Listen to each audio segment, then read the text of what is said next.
മറ്റേ നമുക്ക് ഫ്ലിപ്പിൽ നിന്ന് മൊബൈൽ കിട്ടിയിട്ടുണ്ട്. ഫ്ലിപ്പിൽ നിന്ന് മൊബൈൽ കിട്ടി. ഇതിൻ്റെ ഡെലിവറി എനിക്ക് ഇഷ്ടപ്പെട്ടില്ല. കാരണം ഭയങ്കര മോശമാണെന്ന് പറയാൻ വേണ്ടി പറ്റില്ല.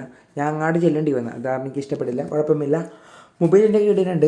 അൺബോക്സിംഗ് ആണ്. കാരണം ഓൾറെഡി അവരുടെ നിന്ന് മൊബൈൽ ഞാൻ പൊട്ടിച്ചാൽ മേടിച്ചത്, എല്ലാ സംഭവം ചെക്ക് ചെയ്ത്. അപ്പോൾ ഓൺലൈൻ വഴി മൊബൈൽ മേടിക്കുന്ന ആൾക്കാരൊക്കെ ഒന്ന് ചെക്ക് ചെയ്ത് മേടിക്കാൻ ശ്രദ്ധിക്കുക. ഞാൻ പൊട്ടിച്ച് സീൽ ഓപ്പൺ ചെയ്ത് മൊത്തം ചെക്ക് ചെയ്തിട്ടാണ് മേടിച്ചത്. മൊബൈൽ എനിക്കിഷ്ടപ്പെട്ടു. 3 ദിവസം ഉപയോഗിച്ചിട്ടാണ് അൺബോക്സിങ് ഞാൻ ചെയ്യണത്. 3 ദിവസം ഓൾറെഡി ഉപയോഗിച്ച് കഴിഞ്ഞാണ്. അപ്പോൾ ഇവിടെ ഒരു സീലുണ്ട്. ഈ ഒരു സീലിനാണ് ഫ്ലിപ്കാർട്ട് 28 രൂപ മേടിക്കണത്. ടെമ്പർ ഫോപ്പ് സീൽ എന്നൊക്കെയാണ് പറയണത്. ഒരു സീലിന് 28 രൂപ മേടിക്കേണ്ട ഒരു ആവശ്യമില്ല. പിന്നെയാണെങ്കിൽ സൈഡ് സാംസങ്ങിൻ്റെ സീൽ ഇത് പൊട്ടിച്ചെടുക്കാൻ മൊബൈൽ ഓൾറെഡി അൺബോക്സ് ചെയ്തതാണ് അവർ.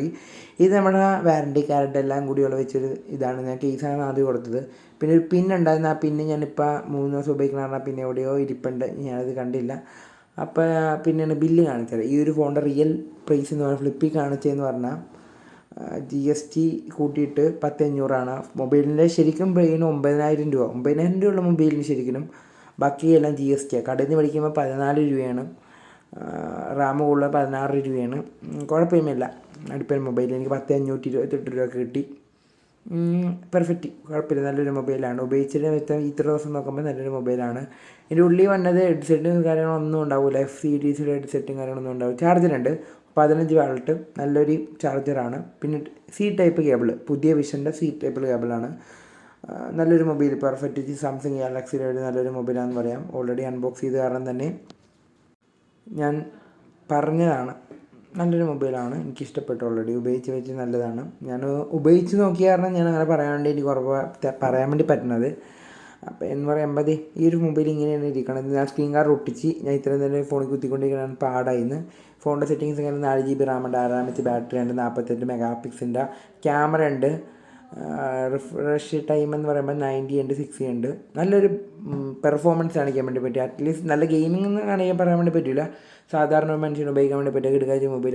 അത്യാവശ്യം ഗെയിം കളിക്കാം, ഒരു കുഴപ്പമില്ല. ഞാൻ ഗെയിം കളിച്ച് നോക്കിയിട്ടുണ്ട്, കുഴപ്പമില്ല. ചെറിയൊരു പ്രശ്നം ഉണ്ടെന്ന് വെച്ചാൽ ഗെയിമിന് അങ്ങനെ ഇല്ല. തുടർച്ചയായിട്ട് ഫസ്റ്റ് ടൈം നമ്മൾ ഗെയിം കളിക്കുന്ന സമയത്ത് നമ്മുടെ കൈ വഴങ്ങൂല, അതിന് മാത്രമേ ഉള്ളൂ. ഡിസ്പ്ലേയും കാര്യങ്ങളും അടിപ്പൻ, ബാറ്ററി അടിപ്പൻ, ബാക്കിയെല്ലാം എനിക്ക് ഇഷ്ടപ്പെട്ടു. ഒരു രക്ഷയില്ല. 10,500 മൊത്തം ലാഭവും 4 GB റാമും എല്ലാം കിട്ടുന്ന ലാഭമാണ്. ഈ ഫോണിൻ്റെ പ്ലാസ്റ്റിക്കാണ് ബോഡി. ഇവിടെ നിന്ന് 48 മെഗാ പിക്സ് 2, 8 പിന്നെ മാക്രോ. അപ്പോൾ പിന്നെ ഒരു ഫ്ലാഷ് ഉണ്ട്, പിന്നെ സാംസങ്ങിൻ്റെ സ്റ്റിക്കർ, പിന്നെ സാംസങ് എഴുതിയേക്കണത്. പ്ലാസ്റ്റിക് ബോഡിയാണ്. പിന്നെ സിം പിന്ന്, പിന്നെ ഒരു ഓഡിയോ, പിന്നെ ഒരു ക്യാമറ, പിന്നെ ഇവിടെ സ്പീക്കർ വന്നിട്ടുണ്ട്. നമ്മുടെ ഹെഡ്സെറ്റ്, പിന്നൊരു മൈക്ക്, പിന്നൊരു ചാർജർ ടൈപ്പിൻ്റെ. മാറ്റ് ഫിനിഷിംഗ് ആണ്, പ്ലാസ്റ്റിക് ബോഡിയാണ്. എനിക്ക് ഇഷ്ടപ്പെട്ടു. സൈഡിൽ ഫിംഗർ പ്രിൻ്റ് ഉണ്ട്, സൗണ്ട് ഉണ്ട്. സൈഡിലാണ് ഫിംഗർ പ്രിൻ്റ്, ഏറ്റവും വലിയ സൈഡിൽ ഫിംഗർ പ്രിൻ്റാണ്. പിന്നെ 2 സൗണ്ട് ബട്ടൺ. ഈ ഒരു ഫോണിൻ്റെ കവർ ഞാൻ അന്വേഷിച്ച് നടന്നിട്ട് കിട്ടി. 150 രൂപ ഫ്ലിപ്പിൽ നിന്നല്ല മേടിച്ചാൽ, കടയിൽ നിന്നാണ് മേടിച്ചത്. പിന്നെ ഞാൻ സ്ക്രീൻ കാർഡ് ഞാൻ അന്ന് പോയി ഒട്ടിച്ചായിരുന്നു. ഫോൺ പെർഫെക്റ്റാണ്. 10,500 കിടക്കച്ച് ലാഭമാണ്.